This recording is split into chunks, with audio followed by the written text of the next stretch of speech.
Chapter number 8 quadrilateral. आज हम क्या करेंगे? Midpoint theorem. कौन सी? Converse of midpoint theorem. और नंबर क्या है? 8.9। जो मिड थ्योरम है उसका नंबर क्या है? 8.9। तो स्टार्ट करते हैं। थ्योरम क्या कह रही है वो देखते हैं। The line draw through the mid point of one side of a triangle parallel to another side intersect the third side at its mid point. ये इसमें क्या रखा है? हमें गिवन क्या क्या दे रखा है? ए बी सी और ई क्या है? मिड पॉइंट है और ए बी लाइन पे, और एंड ई जी पैरेलल है बी सी के। जो ये वाली लाइन है वो इससे पैरेलल है। अब हमने कंस्ट्रक्शन क्या की है? जो ये सी जी है ये हमने डॉटेड लाइन से इसकी कंस्ट्रक्शन की है, और इसको हमने क्या रखा है कि ये वाली लाइन, जो ये वाली लाइन है वो इसके इक्वल है। जो बी ई लाइन है वो सी जी के पैरेलल है। मतलब अब हमने क्या किया, हमें प्रूफ क्या करना है? जो ए एफ है और सी एफ है इसको हमें इक्वल करना है। उसका एक मिड पॉइंट है, इसे हमें प्रूफ करना है। इसमें हमें क्या प्रूफ करना है कि F is the mid point of A C, या A F equals to C F.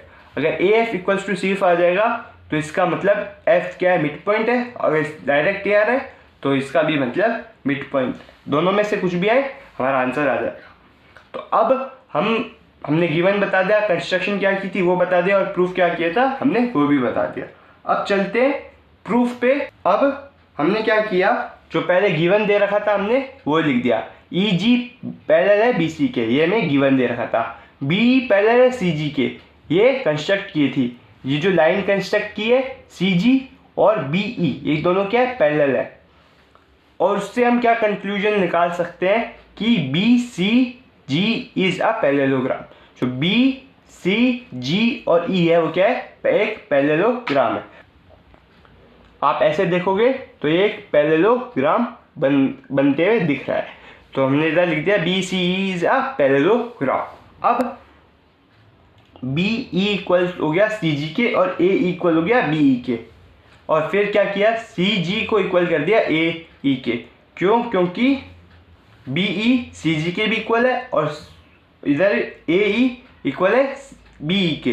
तो हम इसको दोनों को इक्वल कर सकते हैं। तो इससे हमारी क्या हो गई? फर्स्ट इक्वेशन बन गई। अब हम क्या करेंगे? एक ट्राइंगल लेंगे ए एफ ई और एक ट्राइंगल लेंगे जी एफ सी।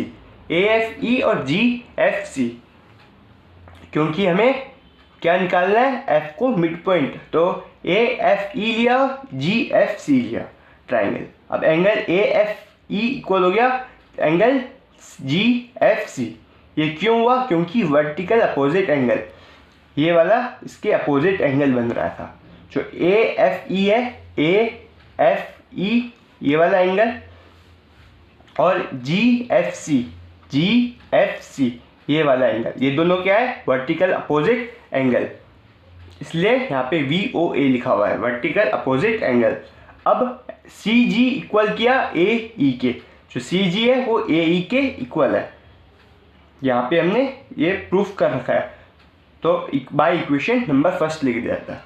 अब हमने क्या किया? एंगल ई ए एफ को इक्वल किया एंगल जी सी एफ के। ई ए एफ को इक्वल किया सी जी एफ के। ये कैसे इक्वल हुआ?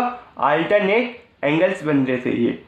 ये क्या बन रहे? Alternate angles. जो ई ए एफ है, सी एफ, जी सी एफ और ये ई एफ, ये क्या बना रहे थे? एक अल्टरनेट एंगल बना रहे थे।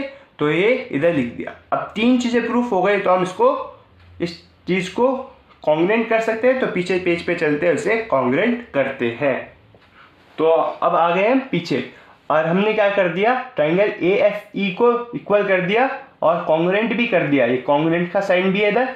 और ट्राइंगल जी एफ सी को इक्वल कर दिया, ये कॉन्ग्रुएंट कर दिया by S C S rule, side angle side rule से इसको कॉन्ग्रुएंट कर दिया। अब हमने क्या कर दिया? ए एफ इक्वल कर दिया C F by C P C T से। जो हमें प्रूफ करना था वो हमारा आंसर हो गया प्रूफ। कैसे हुआ? क्योंकि हमने जहाँ पे प्रूफ था वहाँ पे हमने लिखा था ए एफ को अगर सी एफ के इक्वल कर देंगे तो वो एफ है वो मिड पॉइंट है। तो हमने इधर लिख दिया therefore F is the mid point of A C. ये कैसे हुआ तो पीछे पेज पे करके दिखाते हैं। तो अब आ गए हम पीछे। हमने कहा था ना ए एफ इक्वल है सी एफ के, हमने आपको बोला था कि ए एफ अगर इक्वल हो जाएगा सी एफ के तो F is the mid point of A C, ये हमारा आंसर आ जाएगा। तो इसलिए हमारा converse of midpoint theorem 8.9 हो गई कंप्लीट।